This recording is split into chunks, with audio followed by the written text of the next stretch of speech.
Prepositions of place. Hi everyone, welcome back to another episode of our English learning series. Today we'll explore prepositions of place, which help us describe where things are located. By the end of this lesson, you'll master words like above, below, beside, between, and in front of. Plus, we'll learn 5 new vocabulary words related to places and objects. Let's dive in. Grammar. Let's start with the grammar. Above, higher than something without touching it. Example, the clock is above the door. Below, lower than something without touching it. Example, the shoes are below the chair. Beside, next to, or at the side of something. Example, the lamp is beside the sofa. Between, in the space separating two things. Example, the table is between the chairs. In front of, ahead of, or facing something. Example, the car is parked in front of the building. These prepositions are essential for describing locations. Now, let's move on to today's vocabulary. Vocabulary. Corner, the point where two lines, streets, or walls meet. Example, the shop is at the corner of the street. Shelf, a flat, horizontal surface used for storing items. Example, the books are on the top shelf. Mirror, a reflective surface where you can see yourself. Example, the mirror is hanging on the wall. Building, a structure with walls and a roof used for living, working, or other purposes. Example, they work in a tall building downtown. Garden, an area of land used for growing plants, flowers, or vegetables. Example, the children are playing in the garden. Now, listen to this story carefully. It's full of prepositions of place and today's vocabulary. Story. One sunny afternoon, Emma decided to tidy up her living room. She noticed a colourful painting hanging above the couch. This looks nice, but it needs dusting, she thought. On the floor below the coffee table, there were magazines scattered everywhere. She quickly picked them up and stacked them neatly. Emma moved a small plant beside the bookshelf. "This spot is perfect," she said, smiling. She also rearranged the books on the middle shelf of the bookcase. "These novels should be between the dictionaries," she thought. Later, Emma looked at the large mirror in front of the window. She adjusted it slightly to reflect more light into the room. Satisfied with her work, she grabbed a blanket and went to sit in the garden. Her neighbor Sam waved to her from the corner of the street. "Hey, Emma, do you want to join me for a walk?" he asked.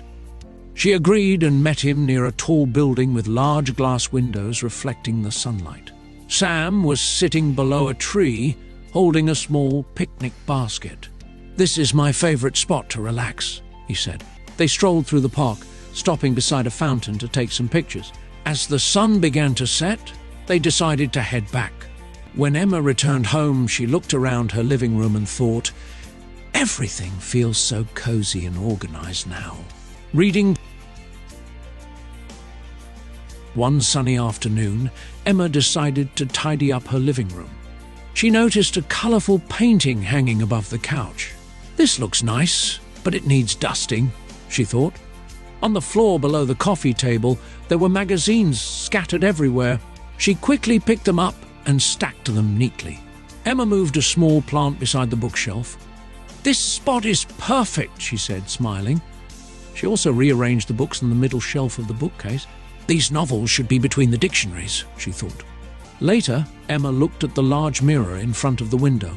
She adjusted it slightly to reflect more light into the room. Satisfied with her work, she grabbed a blanket and went to sit in the garden. Her neighbor Sam waved to her from the corner of the street. "Hey, Emma, do you want to join me for a walk?" he asked. She agreed and met him near a tall building with large glass windows reflecting the sunlight. Sam was sitting below a tree, holding a small picnic basket. "This is my favorite spot to relax," he said. They strolled through the park, stopping beside a fountain to take some pictures. As the sun began to set, they decided to head back. When Emma returned home, she looked around her living room and thought, "Everything feels so cozy and organized now." Let's check your understanding of the story. Question. 1. Where was the painting in Emma's living room?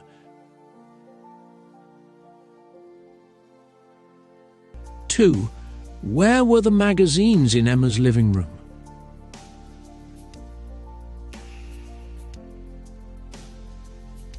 3. What did Emma adjust in front of the?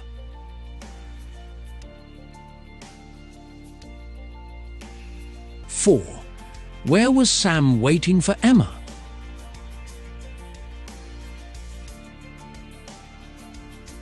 5. What did Emma think about her living room at the end of the day?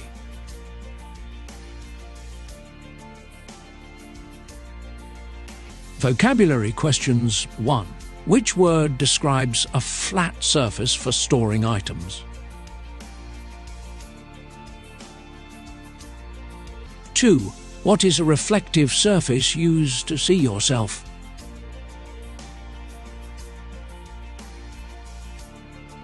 3.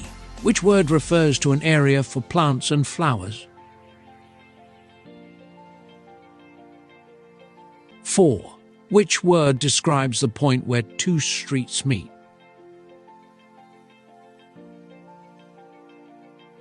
5. What is a structure with walls and a roof?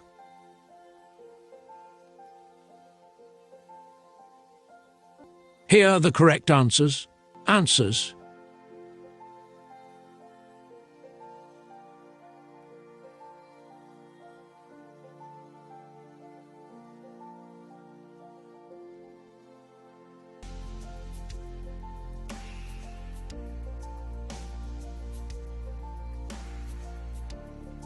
Great job! Did you get them all right? Today we explored prepositions of place, above, below, beside, between and in front of, and learned words like corner, shelf, mirror, building and garden. These are great tools for describing locations in detail, so make sure to practice them in your daily conversations. Thank you for learning with me today. I'll see you next time. Until then, keep practicing and goodbye for now.